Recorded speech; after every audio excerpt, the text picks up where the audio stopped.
Мотор 1.6 ESP.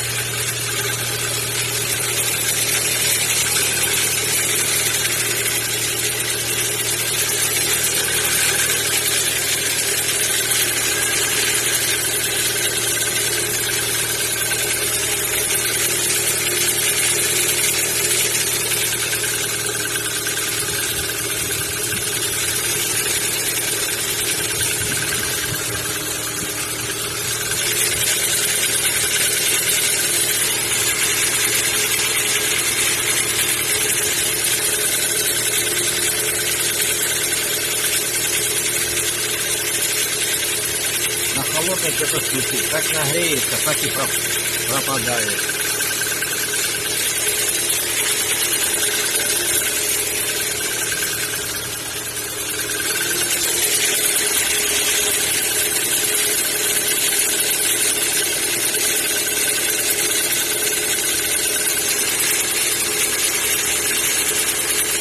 Кажется, как будто как клапана или такие потенки.